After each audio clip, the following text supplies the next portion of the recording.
everyone, and welcome to the All Things ITSM Global Podcast.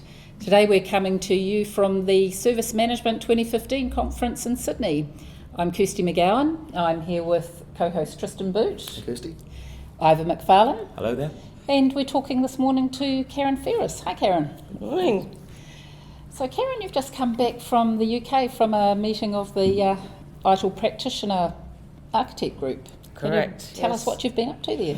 Yes, so Axelos earlier this year decided to introduce a new certification called the ITIL Practitioner, and that was based on them listening to what the community was saying, and really, and I agree with this as well, that when we went from version 2 to version 3, the foundation became a lot wider in scope and a lot shallower in depth. So the feeling was that people doing the foundation would go back into the workplace and saying, great stuff I've learnt, a lot of theory, but now what? Yeah. So the aim of the practitioner is now to give them a sense of how do I work out where I need to start, where are the pain points in the organisation, and it's very much based around a continual service improvement approach. Right. So we've been developing the content. We're more or less finalising the syllabus now, and we're starting to engage the accredited training organisations to get their feedback and their thoughts as well. Sounds good. So what's at which stage are we at now? So the syllabus is done. Syllabus is more or less done. The content is just being sort of finalised now. We're on hopefully our final review and iteration. The next stage will be probably to get the architects together with a wider audience as well to start working on exam questions. Yep. And that probably maybe the end of next month. The aim to have the accreditation available by the end of the year. Fantastic. Yeah. So I guess I'm sort of thinking about the other side of things. You're sort of saying people going back into the workplace and sort of saying, now what? I guess the other thing that it's going to address is the people who go back into the workplace and go, I've done a foundation course and now I know everything. So how are we? How is the intention to market it to those guys? Sort of to sort of show that value. I suppose if I'm understanding the question, the value really is that it's raising their awareness, because a lot of the content is about measurement and metrics. Yeah. So how do I work out where I am? Yeah. How do I actually demonstrate that I have improved something? Communications, which we all know is key. It's a key skill that, so telling people what we're proposing to do, why we're doing it, it's all about like creating that sense of urgency in terms of Cotter's stuff. But also there's a big piece which I'm primarily involved in, which is organisational change piece. That was just what I was going to ask you. So it's, who am I impacting with this change? And it could be just that it's a very small initiative within my own team. It could be an initiative that's just impacting myself and one other person, or it could be a lot larger than that. So we're trying to make sure it's scalable in that way. So it sounds like it's really putting some meat on the bones, because I think if I think back to all the years ago when I sort of went and did my foundation course, you do get back and you're sort of thinking, what's next? And over the years you go and you find out, okay, we'll go and we'll read a book on metrics, or I'll talk to some people about that. So I think that's a really it's a gap. It's almost that complementary guidance kind of. There's a lot of pulling in the sort of the lean and the agile sort of, and one of the things we've been talking about is the Gemba, go to the source. So when you're trying to work out what you need to fix, it's actually going out there into the business and finding out, or to the service desk. So it's not just based on, some metrics or KPIs that we're measuring, but it's actually going and having a look where really is the pain point. Yeah. What do people really need to do? What do you need to fix? So it's... It sounds like what best practice should be, which is what good people have been doing for years. And it's CSI-based improvement, and it sounds wonderful. It sounds an awful lot of good stuff.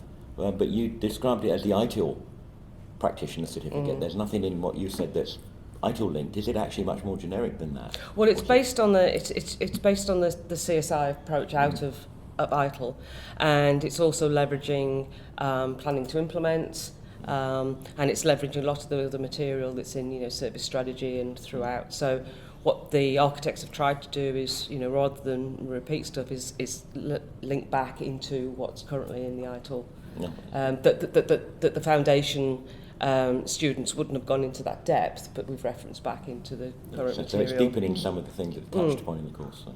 Absolutely. So who else has been on the architect group with you, Keir? So, and if I miss a name, I'm going to be in trouble, aren't I? So we've got Barclay Ray from the UK, we've got Stuart Rance, we've got Lou Honeybeck from the US, Kevin Bear, and Paul Wilkinson from Holland. Yeah, it certainly sounds like a good team. Yeah, it's a good mix, I think. Good rounded team with different skills. Absolutely, absolutely.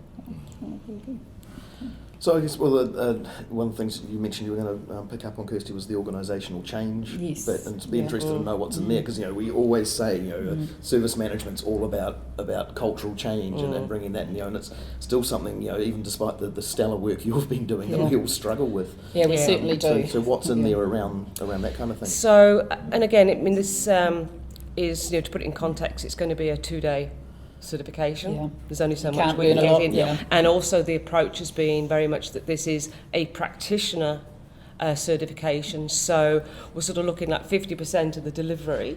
Of course, we can't prescript what the ATOs do, but 50% of the delivery should be practical exercise, actually doing this stuff. So that's very much our aim. But from an organisational change management perspective, it's really about identifying who your stakeholders are, the good communication, telling people what you're doing and why you're doing it. Looking at how you're going to work out who your sponsors are for your initiative, however small or large it might be.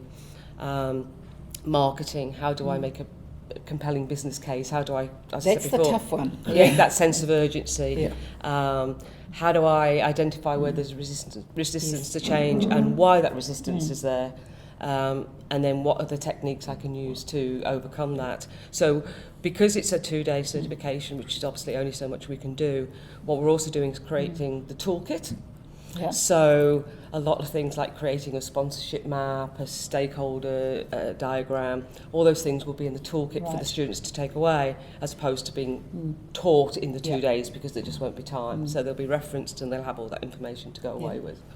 I think there's certainly scope for a much larger organisational change training piece. Oh, absolutely. One of the things the architects have been talking about is that the stuff that's just dropping out of us as we started to develop this, to say there's a whole other course on this, there's a whole other course on that, that you could do 2 days just on good communication skills. You could do 5 days on organisational change. So there's lots of options for AXLOS to develop further. Yeah, and there's courses. certainly a big piece on how to sell it to the organisation. Marketing. I mean, it's such an organisational change in itself is such a nebulous concept. And when you go into an organisation and say, I want to sell you a program of organisational change, they look at you and think, what?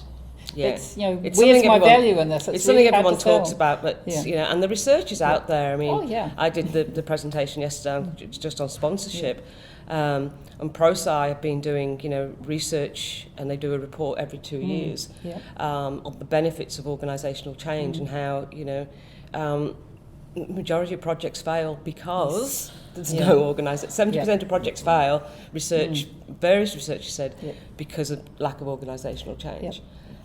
So if organisations want to get return on investment, they want to come in within budget, they want to come in on schedule, then the org change piece is the big piece. Yeah, but the problem is so often you go into these organisations and they say, I want you to give me some processes, and you say, well, we need to put the change in around that. No, we haven't got time or budget for that. We just want the processes. Or I want a tool, and I don't actually. I want you to just bring all my old broken processes into the tool, and you don't actually get to do that transformation that you absolutely need to do.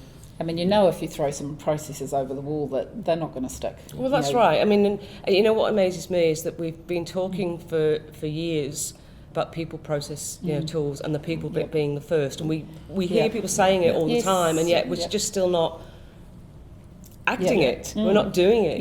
We're just. I mean, we're talking now. I mean, there's all great stuff, but we've probably talked about 5 weeks of training to actually achieve something. Is and 2 you're doing days it in going 2 to days. do something? So there's an awful lot in there. Is there anything about addressing the problem which I think Kirsty's actually raised there, which is it isn't just getting people skilled to do this. The big issue is actually getting the company, the business, willing to pay and to receive that kind of change, because that's where it stops, I think. Yeah. So we are sort of touching on, and again, you know, we are constrained to how much we can get, but we are touching on, you know, how do you make a business case? How do you get the organisation to buy into what your initiative or just your team to buy in? Yeah.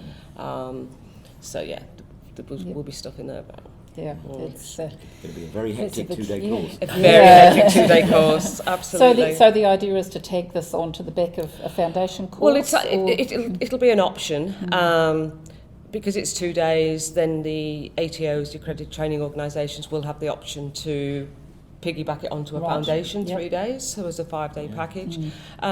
Or people can go away after the 3-day foundation and come back later.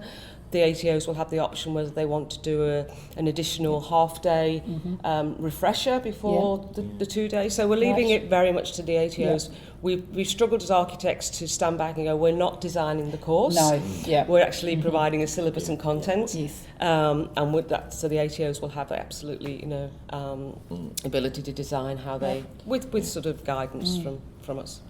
No. I mean, I certainly think it's been needed, that theoretical training that we have in the foundation training is, it is. It gives people a common language, and that's really all it does. Yeah. So, when you're training, it's one of the frustrating things in delivering those courses is that you can't get that practical information in.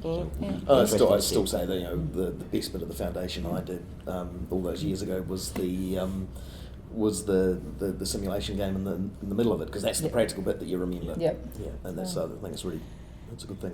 I'm sure, and the rest of the team, we're all looking forward to seeing the results of this when it's released by Exelos and the training organisations. So thank you so much for your time today, Karen. It's been, as always, a pleasure chatting with you. Thank you, Kirsty. Thank you.